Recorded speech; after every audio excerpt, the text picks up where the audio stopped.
बहुत समय पहले की बात है। माधवपुर नामक गांव में एक गरीब किसान अपनी बूढ़ी अम्मा के साथ रहा करता था। उसके पास एक छोटी सी जमीन थी जो कि बंजर हो चुकी थी।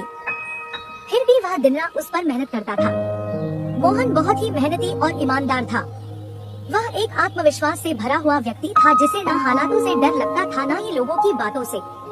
हर दिन सूरज उगने से पहले ही वह उसी आत्मविश्वास के साथ उठता और अपने खेत की ओर बढ़ता जहां सिर्फ बंजर जमीन थी, लेकिन उसके सपनों की हरियाली छिपी हुई थी। उसे यकीन था कि एक दिन उसकी मिट्टी उसे जरूर जवाब देगी, सोने जैसी फसल बनकर। ओ बेटा मोहन, तेरे लिए मैंने जमींदार से बात कर ली है। वो तुझे अपने पास काम पर रख लेंगे। तू भी जाकर उनसे एक बार बात कर ले बेटा। अब हमारे बस की बात नहीं रही। कम से कम वहां रहकर तू अपना गुजारा तो कर पाएगा। मुझे तेरा बहुत ख्याल है मोहन, इसलिए यह कदम उठाया। जाकर बात कर ले, सब ठीक हो जाएगा।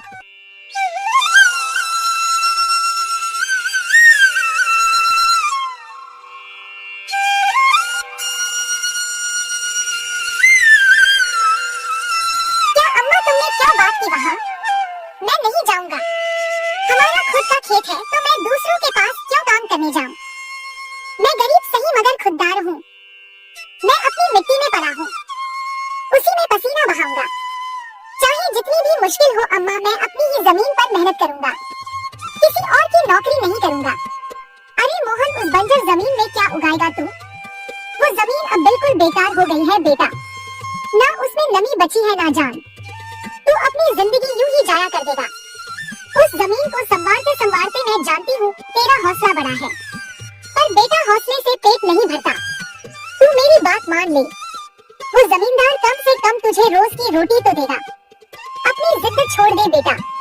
तू थक जाएगा पर वो जमीन कुछ नहीं देगी तुझे। अरे अम्मा, तुम बेकार में ही कितनी परेशान हो रही हो। देखना, एक दिन मैं उसी जमीन से सोना निकालूंगा। यह जमीन ही हमारी सबसे बड़ी ताकत बनेगी। मोहन खेत में काम कर ही रहा था कि तभी वहाँ पर एक आदमी आकर बोला। अरे मोहन भैया, आपको भी मानना पड़ेगा। आप फिर से इस बंजर जमीन पर मेहनत कर रहे हैं। अरे मंगेश भैया, अब क्या करें? जमीन हमसे ज्यादा मेहनत करवा रही है, पर क्या करें? धरती तो माँ समान होती है, जैसा वह चाहे वैसा ही करना पड़ता है। कभी सख्त हो जाती है, कभी चुपचाप सब सह लेती है, कभी बीज को छुपा लेती है तो कभी उसे जीवन दे देती है। हम तो बस उसके बच्चे हैं जो उसके हर रंग को अपनाना जानते हैं। थक तो जाते हैं भैया, पर जब मिट्टी की खुशबू आती है ना तो सारी थकान उतर जाती है। उम्मीद है यह माँ हमें खाली हाथ नहीं लौटाएगी। बस थोड़ा और सब्र, थोड़ा और विश्वास। आप जैसा मूर्ख तो मैंने आज तक नहीं देखा भैया। क्या सोचते हो आप? दुनिया कहां से कहां पहुंच गई और आप अब भी उसी बंजर जमीन से उम्मीद लगाए बैठे हैं। मोहन के पास उस आदमी की बातों का कोई जवाब नहीं था। वह वहाँ से अपने घर चला जाता है। जब दोपहर को मोहन थक हार कर घर पहुँचता है तो देखता है कि माँ बुझे हुए चूल्हे के पास चुपचाप बैठी है। क्या हुआ अम्मा, तुम ऐसे क्यों बैठी हो? खाना क्यों नहीं बनाया? क्या बात है? बेटा, चूल्हा जलाने के लिए लकड़ियाँ नहीं है, इसीलिए चूल्हा कैसे जलेगा? बस इतनी सी बात है अम्मा, मैं अभी जाकर ले आता हूँ लकड़ियाँ। मोहन लकड़ियाँ लाने जंगल चला